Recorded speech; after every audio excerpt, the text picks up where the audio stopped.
Hey everyone, ready to really get into how political systems, actually work? I think so. Get ready, because we are diving deep, deep, deep into this book, Political Order and Political Decay by Francis Fukuyama. Oh, yeah, this is a good one. Welcome to Mindful Moments.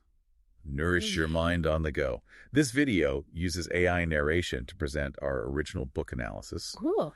We're going to explore his ideas on state building, and rule of law and accountability, all those things that, make a society strong and fair and free. Yeah, they're really important. And trust me, you'll be surprised at how all these concepts connect to everything from, ancient history to stuff that's happening right now. Yeah, you're in for it too. Fukuyama's work, it's not just some dry academic theory. Right. He connects all these seemingly totally random events to help you understand the patterns behind how political order forms and also how things just fall apart. Yeah, and he lays out these three core elements: capable state, rule of law, and accountability. Where do we even start? Well, he starts with this totally counterintuitive example. It's about the U.S. banking sector after the 2008 financial crisis. Okay. You'd think after a huge meltdown, crash, there'd be this big push to break up the big banks, right? Yeah, it makes sense to me. But instead, guess what? The exact opposite happened. Really? Yeah, even with all the regulations and stuff, the banking sector actually became more concentrated, not less. Wow. Yeah, and Fukuyama, he uses this example to illustrate a point that might make, some people a little uncomfortable. Strong states often emerge under authoritarian conditions. Okay, so wait, so not all authoritarianism is bad? Well, it's not that simple. You got to look at the historical context, right? Right. So think about the Roman Catholic Church back in the day, in Europe. Okay. They played a really surprising role in actually establishing the rule of law. Yeah, so there was this thing called the investiture conflict. It's basically a power struggle. The church basically stood up to the emperor. They said, no, you can't just appoint whoever you want to be bishops. Interesting. Yeah, they forced monarchs to recognize that there was a higher authority than just them. Wow. And because of that, the church became a protector of Roman law. Okay. And eventually, that whole system, it helped limit the power of kings and emperors. So in this case, a strong, even authoritarian, institution, it helped set the stage for, eventually more freedoms. Yeah, you could see it that way. Interesting. And, contrast that with England, where, their legal system evolved differently. Their common law, it came out of, monarchs trying to make their own power stronger, trying to solidify it. So it wasn't about, limiting power. It was about controlling it more effectively. Yeah, they used the idea of, impersonal justice to make their rule seem more legit, more acceptable to the people. Okay, so two really different paths, but both, I guess, led to legal systems that, at least in theory, are supposed to treat everyone fairly under the law. Right, in theory. Right, in theory. But, Fukuyama points out that this idea of, rule of law, it's really only been around for a couple of centuries. It's crazy, right? A blink of an eye in human history. Right. I mean, for, thousands and thousands of years, societies, they relied on stuff family connections and religious authority or, just good old-fashioned patronage to keep things running smoothly. Right. It's wild to think about. So how did we get from that to, where we are today? Well, that brings us to the power of ideas, man. Okay. Fukuyama, he uses the example of Karl Marx, the communist dude. Yeah. Not exactly known for being a champion of individual rights. Not really. But his ideas had a massive impact. Exactly. And that's exactly Fukuyama's point. Ideas, even those not specifically about individual rights, can have these huge ripple effects. So Marx, he may not have been super focused on rule of law, how we think of it now, but his critique of capitalism, it sparked all these movements, for social justice, for labor rights, and all that stuff. It ultimately contributed to the way that political systems, evolved over time. So ideas are powerful, but not always in, predictable ways. Exactly. And that makes me think about, Fukuyama's core argument about political decay. Right. What happens when different parts of development get out of sync? What if the economy is booming, but the political institutions, they can't keep up? Right. Correct. That's when things get muddy. Yeah. He argues that, And when economic and social progress, they kind of outrun political development, especially when it comes to strong institutions, you can get these cycles of like conflict and poverty. It's like a trap. And doesn't he talk about India as an example of this? Yeah, India is a perfect example. Like you have this country with a vibrant democracy, a free press, a ton of economic growth. Yeah. But they still struggle to provide like basic services to a lot of people. It's almost like even with democratic elections, if you don't have the, institutions in place to like channel those voices, it's not enough. Exactly. You got to have a system that can actually translate those demands into real, like, effective policies. Otherwise, it's just, talk. Right. It highlights how important accountability is. Totally. Yeah. Without it, you can have, economic growth, you can have social progress, but the system might still fail the people. Right, right. And you know what? This kind of leads us perfectly into the next point. This whole idea of redistribution of resources. Okay. I mean, I usually think of that as like, a modern idea. Right. But here's where Fukuyama throws us a curveball. Okay. He actually says that pre-modern systems, they often did a better job at it. Really? How so? Think about it. Back then, a leader's power was directly linked to how well they, took care of their people. Okay. Their legitimacy, their right to rule, it depended on it. That's fascinating. So, like, how do we measure government quality in modern systems then? Well, Fukuyama, he points to this guy, Max Weber, and his work on bureaucratic procedures. It's all about, like, merit-based appointments and, clear rules and stuff. So making sure things are fair and transparent. Exactly. And he also brings in this concept of impartiality from a guy named Bo Rothstein. Basically, are government officials, are they treating everyone equally?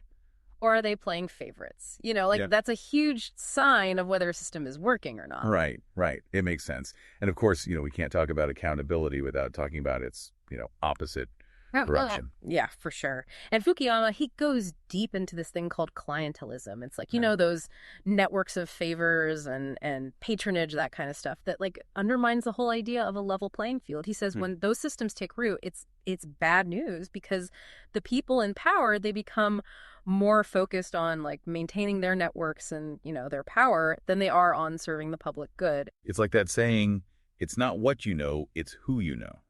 Exactly. And he uses this great example, the taxi medallion system in New York City. Oh, yeah, I've heard about that. It was originally designed to make sure, taxis were fair and the prices were reasonable. Right. But it got totally hijacked by like special interest groups. So what happened? Well, prices went through the roof. Drivers were struggling, and it took, like, forever to fix the mess. Wow. That's a perfect example of how, even good intentions, they can totally go wrong if you don't have, like, strong accountability mechanisms in place. Yeah, no kidding. Okay, so we've talked about state building, rule of law, and accountability. What's, like, next on this journey?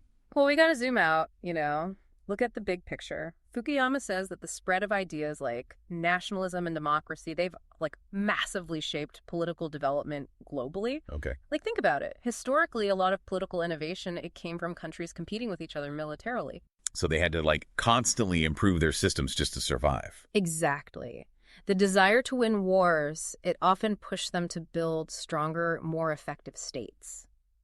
That's pretty counterintuitive. I wouldn't have thought of that. Yeah, and that context is really important, when we look at stuff like modern interventions. Like, places like Afghanistan and Iraq. Exactly. Trying to, like, force institutions onto a country from the outside, it rarely works. Especially if you don't understand, like, the local situation and, how to build up their capacity from within.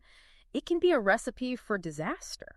So state building, it's not like a one-size-fits-all solution. Yeah. You really got to understand the context, and you got to be in it for the long haul. Absolutely. And that's exactly what highlights the complexities of political development, which is, what we'll keep unraveling in the next segment. Yeah, it's like, you can't just like jam a square peg into a round hole. You know what I mean? Right. If you try to impose a system on a country, and you don't even like think about their history, their culture, all that stuff. Yeah, it's bound to fail. So if Sure. like imposing solutions from the outside doesn't work, then what's the alternative? How do you actually help countries, especially, fragile states, build strong institutions that actually work for their people? That's the big question, right? And Fukuyama, he argues that it's all about getting the sequence right. The sequence? What do you mean? Well, historically, if you look back, you'll see that like, strong states, they often develop before democracy took root. Oh, interesting. Like, think about all the examples we've talked about. The Catholic Church, the whole common law thing in England, even like the Prussian state. Yeah. All those things, they basically laid the groundwork for, modern rule of law and democratic accountability, but it took time. So he's saying, like, don't rush it. Don't just try to, like, force democracy on a country that's not ready for it. Yeah, he's definitely cautious about that, the whole top-down approach, especially in places where, like, the social and economic conditions aren't there yet. What kind of conditions are we talking about? Well, a strong middle class, for example, that's huge. They play a key role in, like, transitions to democracy. How so? Well, they have more to lose if things fall apart, right? So they demand more say in how the country is run. So they're more likely to, push for things like property rights and a fair legal system, that kind of stuff. Exactly. A middle class that has some wealth, some education, they're going to want to protect what they have, and that means demanding a system that works for them. It makes sense. So economic development, a strong middle class, those are like key ingredients for a healthy democracy, it sounds like. Yeah. But what about ideas? I mean, we were talking earlier about how powerful ideas can be, how they shape history. Where does that fit into all this? Oh, Fukuyama definitely doesn't discount the power of ideas. Yeah. He says that ideas about, legitimacy, the role of government, individual rights and freedoms, all that stuff, it can have a huge impact on how political systems develop. So like the spread of democracy, human rights, those kind of ideas. Exactly. They're creating a global framework that's driving change all over the world. So even in places with weak institutions, those ideas can, like, plant the seeds for something better. Yeah, they can inspire people to, demand better from their leaders, to hold them accountable. Right. But Fukuyama also says, like, don't get too carried away. Ideas by themselves, they aren't enough. So You need strong institutions to turn those ideas into, real change that people can actually feel in their lives. So it all comes back to that balance. Yeah. Right? State building, rule of law, accountability. It's not a simple formula. Definitely not. It sounds like, political development is this messy, complicated process. It totally is, full of contradictions and, unexpected outcomes. And there's no, like, magic solution that works everywhere. But Fukuyama, by, like, digging into history, comparing different systems, showing how, like, all these seemingly random events are connected, he gives us some really valuable insights, I think. So if you had to, like, boil it all down, what's the main takeaway for, people listening to this? What does Fukuyama really want us to understand about, the world we live in? I think he wants us to appreciate just how complex political development really is. He wants us to, like, understand the forces that have shaped the world we live in today. Yeah. And to see both the challenges and the opportunities that we're facing. So, like, to be more informed, more engaged citizens. Exactly. He's reminding us that political order, the kind of stability and good governance that we need for societies to flourish. Right. It's not a guarantee, it's something that we have to constantly work at, protect, and adapt as things change. And that leads us to his warning about political decay, right? Yeah. Even systems that seem really strong, they can start to fall apart if we're not careful, if we just sit back and, assume everything's fine. Right. And we can see these, like, tensions playing out everywhere we look. I mean, think about social media. It's given everyone a voice, which is great, but it's also made it way easier to spread misinformation and, stir up anger and division. It feels like, we're living in this age of extremes. People are more polarized. They don't trust institutions. And it makes you wonder, like, what's going to happen to democracy? It's a scary thought, for sure. And that's exactly why it's so important to understand these dynamics, the forces that shape political systems. We got to be able to spot the warning signs. Like, how does power get concentrated? How do those checks and balances start to break down? How do policies, even ones with good intentions, get twisted or used for, like, personal gain?